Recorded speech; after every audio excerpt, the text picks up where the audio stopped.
Jagjyotmati, that intellect connected to the divine, was meant to sit on this rug and to pray, but instead is using the grounding, that framework of prayers to hide her sins. She's using that rat that she was supposed to use for her own self. She's using it to hide her sins. And in the same way, someone today can wear a religious garment, whether that is dhoti, a tikka, a musalla, a dastar. Doesn't matter what tradition you align with. If you were to use those religious garments, cover your paps, as in to hide who you really are, to make it seem like you are a saint, but inside you're not even close to what you're preaching, just to hide away your bad character. That wouldn't be the right thing to do, and that's exactly what Jagjyotmati is doing here.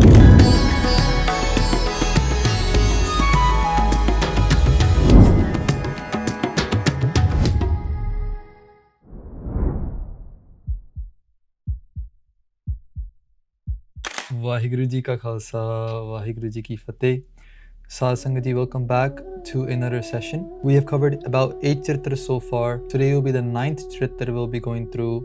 This Charitra will actually be broken into 2 parts. So the 9th and the 10th Charitra is the same story, but Guru Sahib is broken into 2 parts. So we'll get straight into it. Dohra Sahar Lahore Bikha Huti Ek Buriya Sah. The village or the city that we're talking about today is Lahore. Lahore is the capital of Punjab, especially in those times before partition, before 1947. Lahore was the capital of Punjab, political capital. So even like Maharaja Ranjit Singh, when they took it over in 1799, that was considered the start of their Raj because the capital was taken over. Amritsar was considered to be the religious capital of the Sikhs, which Maharaja Ranjit Singh also took over a year or 2 later in 1801. Within the city of Lahore, there's a Bhuriya. Bhuriya means a wife of a Shah.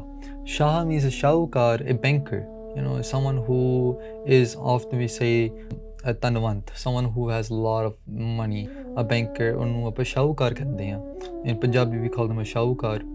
So there's a banker, his wife, they both live in Lahore. So that's how this story is starting. Kamal nirkh lochan lajat he lajat mukhmaha. So this lady, she's so enticing, she's so beautiful that even the lotus flower, Kamal means a lotus flower, nirkh means to see, Lochan Lajat. Lajat means to sharma jandiya.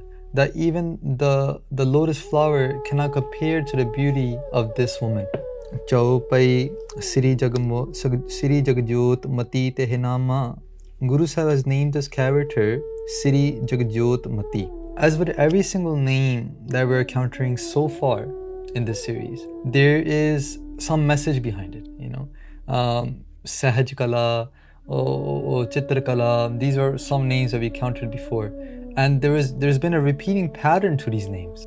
Guru Sahib is hiding a message behind each and every character they choose in Charitropakhyan, because like we said before, these could be real stories like current events, but they also could be tales that maybe Guru Sahib has taken out of their own anubhav, their own creativity. It could be stories that different sadhus, Mahapurush have been passing around. There could be a wide variety of the origins of these stories. But the name of this lady here, her name is Jagjyotmati. Jag means Jagat, world. Jyot means light, the light of the world. Mati means intellect, the light of the world, the intellect that is the light of the world. That could be some sort of message underlying in this story. Jasam orna jagma mo bama. Bama means istri, a lady. There is no other lady. Sam means barabar. There is no one equal to this lady. Now Guru Sahib doesn't say in what form there is no one equal to this lady. So it could be in looks, it could be in intelligence, it could be in a wide variety of things. But I think it's safe to say maybe in looks, that there's no one as beautiful as Jagjyotmati. And that could be that the intellect of connecting to the Jagat Jyot, Jagat Jyot meaning the light of the world, Akal Purkh Vaheguru Ji, God, the connecting to, or the having the intellect to connect to that Parameshwar Vaheguru Ji, there's nothing as compared to that. There's nothing more beautiful than that. That could be a underlying message. Adik Torun ki prabha raja, lakhata ko tarta tan laja. Torun means ladies. Adik means a lot. That she had so much prabha. Prabha means She had so much radiance to her that lakhta ko tarta tan laja. Tarta, the even tarta means bijli, lightning. That even lightning did not have that much radiance. Even lightning did not have that much show of light than this lady did. And again, bringing back to her name, Jagjyot, the light of the world. So this was a upma alankar. It's literal technology used in literature where the author can convey a point by comparing one person or object to another person or an object. Upma alankar. That's what Guru Sahib is doing here to show how much pratap, how much prabha, how much shobha, how much praise that this woman had. Jagjyotmati. So we'll continue on now. Dohra ek raja atkat peyo nirkhataran ke ang. One day, a king. Yeah. Oh, atkat. Atkat means to get stuck in. To get stuck in or to stumble upon and kind of get trapped in. Yeah, atkat. Nirkh means to see. Taran means the lady. Ang means her body. When one day, this Raja, a king, he happened to stumble upon Sri Jagjyotmati and he got captivated. Oh, atkat ho gaya. He got stuck there, you know. He got stuck and he got captivated by this lady. Ratmani ruchaman ka atahit chit ka sang. And then he starts to think, I would want to engage in a relationship with this woman. He starts to think that this is someone I want to be with. But she's already married. So nrip par atkat pei nit grah let bulai. And he one day or somehow he eventually is able to come into contact with her because he's a king, because he's a Raja, you know. She also becomes trapped. The word Guru Sahib uses again is atkat. Chitrakala ek sahachari tehe grahe tahe pathai. So whenever now the days to follow, whenever she would want to meet the king, right, she would have another woman. Her name was Chitrakala. Yeah? So Guru Sahib names his character Chitrakala. Yeah? And this is a quite common name that Guru Sahib uses so far that we can see in the Charitras. Chitra meaning a tale, right? Kala meaning the creativity. Yeah, Kala means power. Kala means creativity. The creativity of the tale, right? Or the creativity of playing a Charitra. Charitra also means a play. Yeah? To play someone. Now this character is being involved. She is a Sachari. Sachari means she is a dasi. She's a servant. Right? So she probably works for Sri Jagjyotmati, right? So whenever Sri Jagjyotmati wants to see the Raja, she wants to see the king, what does she do? She has this dasi, this servant, go and send a message to the king. So this is the first time this is going to happen, and probably the last time, as you will see in the story, that she's going to use this messenger, Chitrakala, right? So pathai means to send. She sends Chitrakala to the king. Hey, go let the king know that I'm ready for him. I'm waiting. I want him to come over my house, right? Because not a normal person can go into the king's darbar, and you know, in that way, the king has probably there's some kind of special order to meet the king, right? There's probably some kind of procedure, right? So this dasi, this servant, must have access to the king in some way or some form, right? So she sends this servant, Chitrakalas jo sahachari so nirparoop nihar. And when Chitrakala meets the king for the first time, Giri murshana hua tarana har ar sar gayo mar. When she meets the king for the first time, just by seeing him, nihar means to see. Just by seeing the king, what happens? Murshana. Murshana means to fall down. Yeah. To almost like have a heart attack. Yeah? Taran means the floor, tarti. Giri means to fall down. She fell down by having a gush, like a heart attack. Yeah? Like she lost her breath and she fell down by seeing the king. It's as if har ar sar gayomar. Sar means arrow. Har ar means Cupid. It's like if the arrow of Cupid hit her. The arrow of Cupid hit her heart, and she fell over the king, you know. So she's here as a middleman, right? So she's supposed to come to the king, let her know that Sri Jagjyotmati is calling him. But on first sight, you know, it's almost like Guru Sahib says the Cupid shot an arrow into her heart, and now she's falling for the king. When she got back up, Uthat means to get back up. Nrip means Raja. Bachan means to have a discourse. So she starts to speak to the king. What does she say? Aaj bhajo mohe Raj pyare. She says, oh my pyare, hey Raje pyare, my love. She calls him my love, right? She says, my love, why don't you take me as your spouse? Why don't you make me yours? I know I'm here on behalf of Sri Jagjyotmati. I wish to intervene and become yours.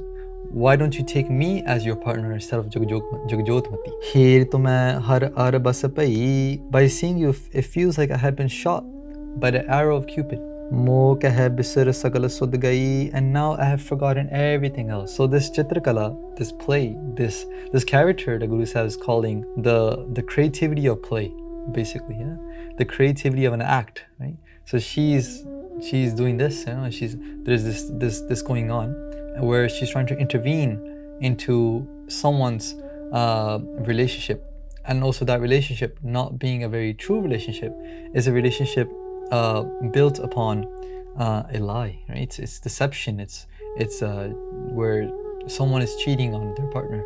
Dohara sunat bachan nrip na karyo taso pog banaye. So what happened? The king, when he heard that, you know, she wants to become his, he right away says no. He refuses her. Sang le aaye eh khaye ris kahyo saha so jaye. What happens is that the Dasi, the Chitrakala girl, she inside, she's so hurt because she's got rejected, right? She's so hurt that the king did not accept her offer, you know, but she still had to do her job. So she took the king to Sri Jagjyotmati, left him there, and walks away. But she walks away with so much pain that she goes straight to the Shahukar to snitch, to let the Shahukar know that what's going on behind his back. Yeah. So Chitrakala is now in action. Adil sunat bachan tehe saha turat kar ayo. Right away, that Shahukar, that banker, turat means right away. Kar ayo, ayo means he came home right away, hearing that like his wife is cheating on him, to check if she's really cheating on him. Lakhyo tavanatriya ped adhik dukha payo. And then Sri Jagjyotmati, the lady who's cheating on the Shahukar, she recognizes that her husband's coming. She sees him, or catches when the king came inside. Maybe she saw out the window. She sees that her husband's coming home. Adhik dukha payo, and she got very dukhi. Oh, she got very upset. But now she has to think of a scheme to get her husband, to get the king out of the house with his honor. Mo nirkapat nirip ko jiyate maar hai. She thinks that if my pati means pati, husband, nirk means to see, more means mine. If my husband were to see that there's someone else in the house besides him, he will kill the nrip means Raja, he will kill the king, and then jiyate maar hai, then he will probably kill me as well. Ho ta pashe hum hu ko tarat sangar hai. So he will kill the Raja, jiyate maar hai. He will kill the Raja he'll take his life away. And then ho ta pache, and after that, hum hu ko tarat sangar hai. Sangar means to kill, tarat means right away. He'll kill me, hum means me.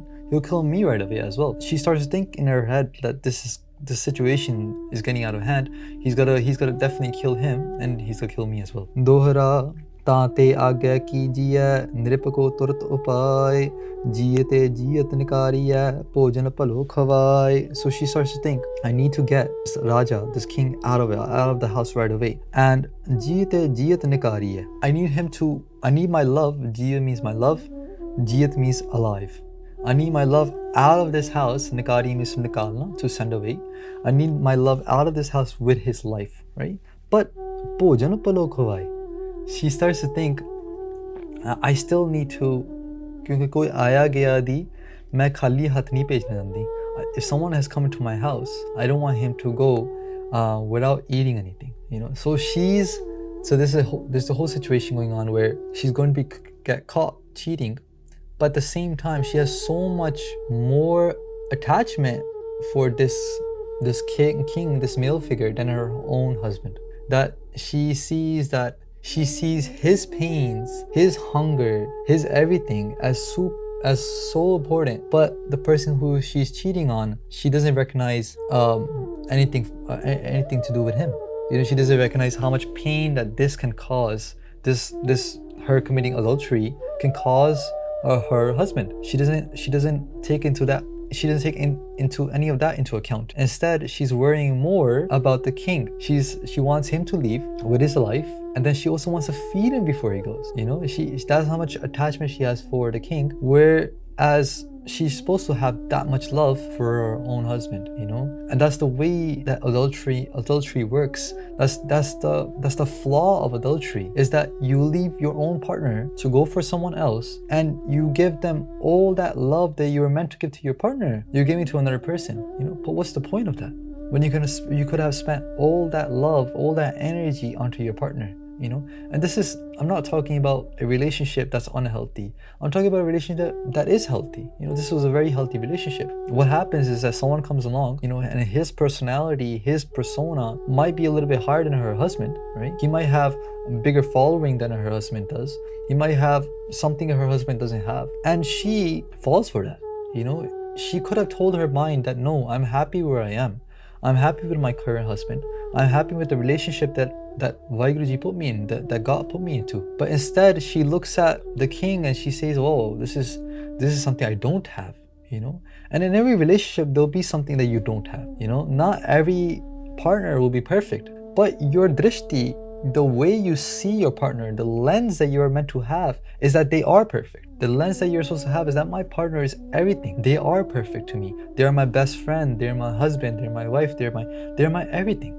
And that if you don't have that faith in your partner, that relationship won't flourish. You will always be looking at the other grass. You will always be looking at the other lawn and thinking the grass is so much greener on the other side. And if that kind of buddhi, if that kind of intellect comes into your mind, then your mind will waver. Your mind will see someone else. They will see another person and jump onto that boat, if given the invitation. Sri Jagjyotmati, she wants to feed this king who she's cheating on with, before he leaves. Ek saf beech lapet te taryo peet solai. So saf means safa. Safa is a rug. According to the dictionary, it's the rug that Muslims use before doing namaz. Yeah. So namaz is a Muslim prayer. So when Muslims pray, they have a rug, a musalla is called. They sit on the musalla and they'll offer their prayer to Allah, to Khuda. So she has a safa there. She has this prayer rug in her house, right? And what she does is she has the king wrapped up in the prayer rug, right? And then peet means the wall. She hangs she puts the prayer rug with the king inside next to the wall. She leans it on top of the wall, right? So that when someone comes inside, when her husband comes inside, he'll just see that there's a rug there. He can't see that inside the rug is the king. And this rug is conveniently placed in the living room where her husband will come and sit inside. So he'll be right next to this rug. What I picked up from here, what comes to my mind is that Jagjyotmati, the intellect of connecting to the divine, the safa, the musalla, that rug that you're supposed to connect with. You're supposed to, for example, if you were to take that spiritually, that rug could be your dharam. That rug could be good actions.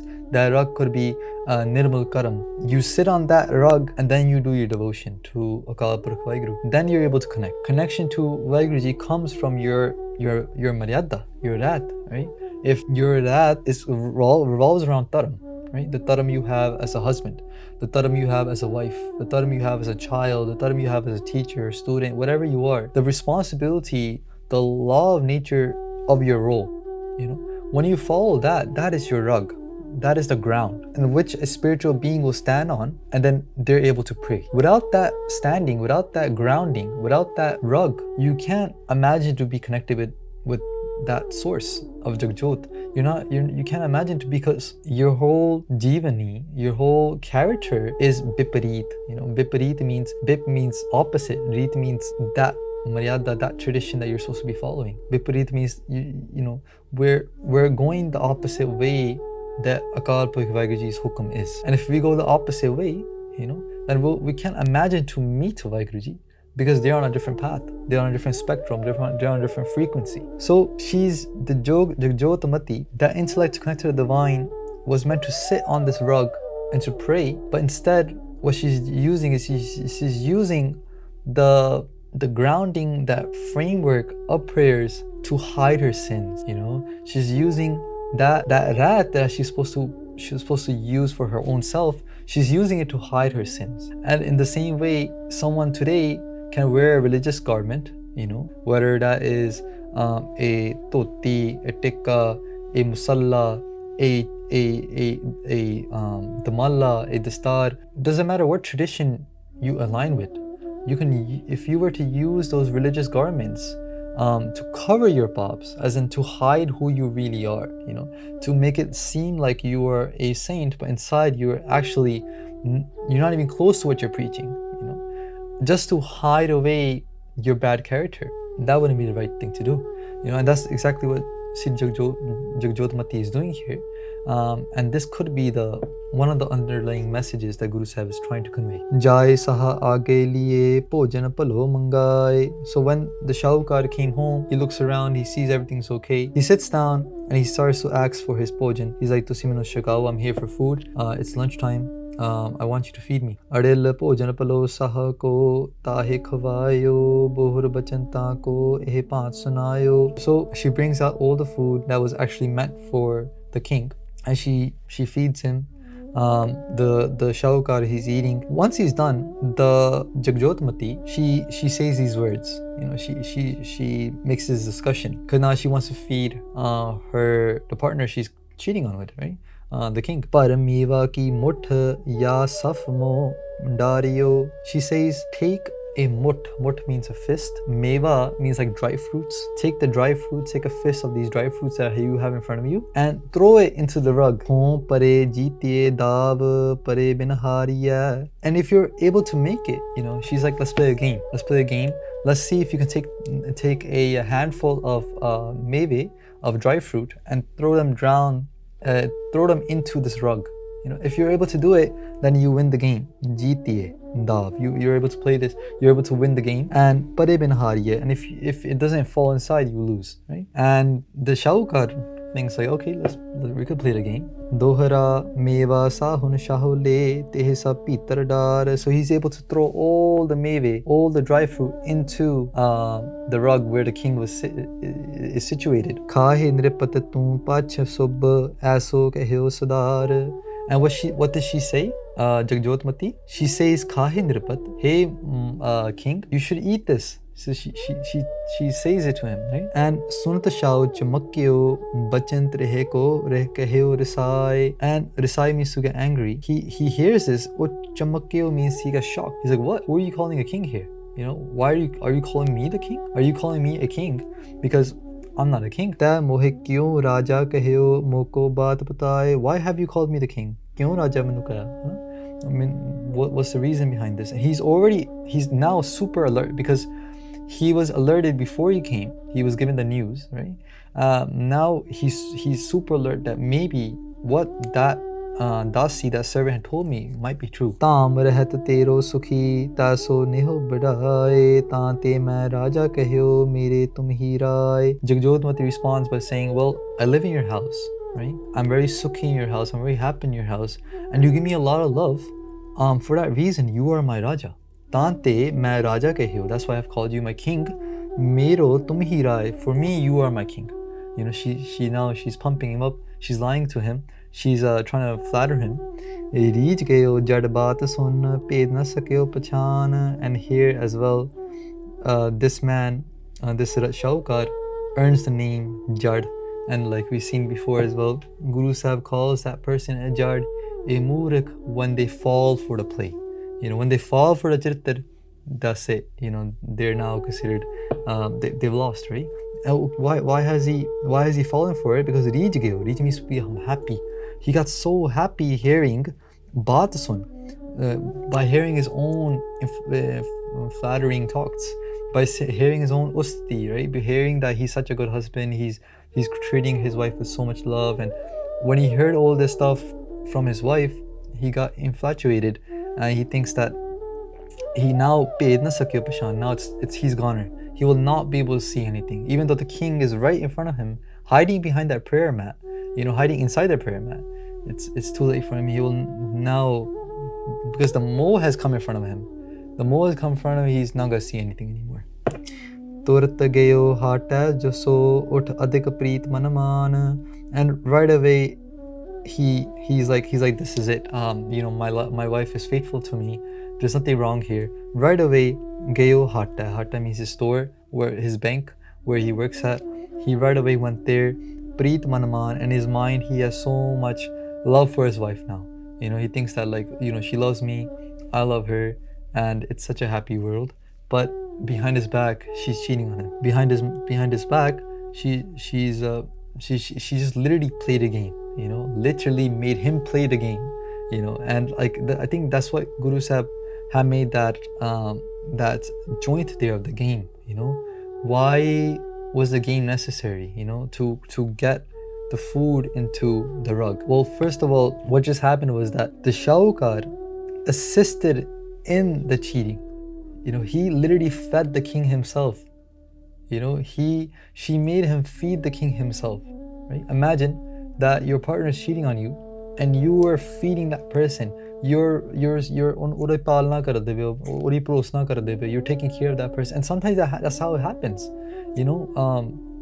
There's countless movies on this and real life examples where there might be a male and a female. They might be married in a relationship. A third person comes along, right, and they take care of that third person with a lot of love. They're maybe taking care of him, but that third person is learning about the family, learning about all the different things, and then eventually intervenes and attacks in the sense that maybe takes over the relationship, maybe starts to cheat on one of the spouses, right?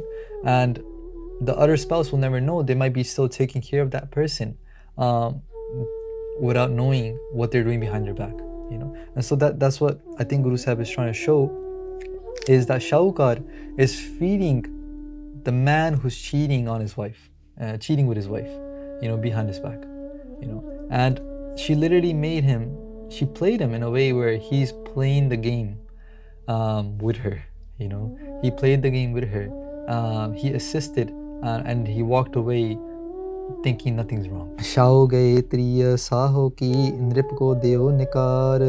Shahukar left, and the Jagjyotmati, she eventually takes the king out of the house as well. She sends him away as well.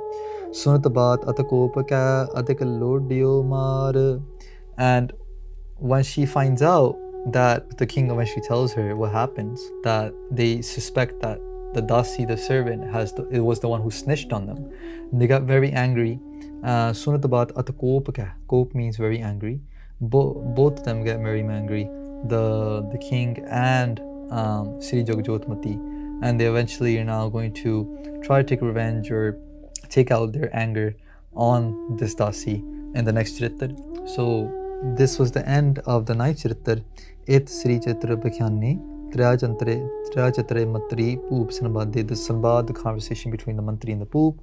Namo Charitar Samapat. Right? So ninth Charitar has become smapt here. Must afjun. And here in this Charitar, there's a few different things going on. Right? We have the main character being Sri Jagjyotmati. We have a king, we have a Shahukar, and we have this Dasi. Right? There's four characters, right? And they all live in Lahore. Lahore being the capital of Punjab. She loses her relationship with the Shahukar. She breaks it off herself, right? She chooses another man. This man she chooses, we're assuming it's because maybe he has much more of a personality than her husband probably does, right?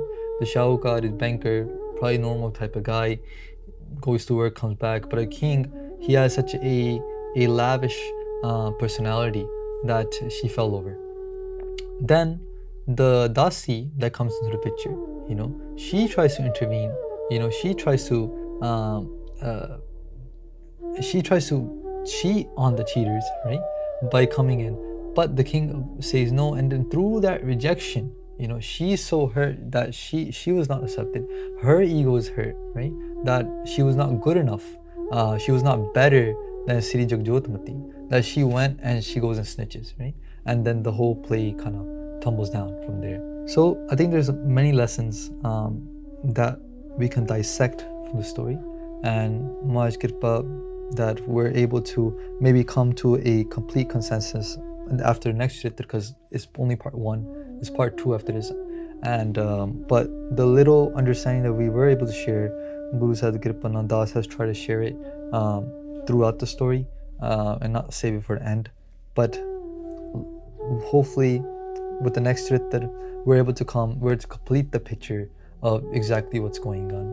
So Pul Chukandi Kema Bakshni ji, thank you everyone for your continuous support, and I'll see you in the next session. Vaheguru ji ka khalsa, Vaheguru ji ki fateh.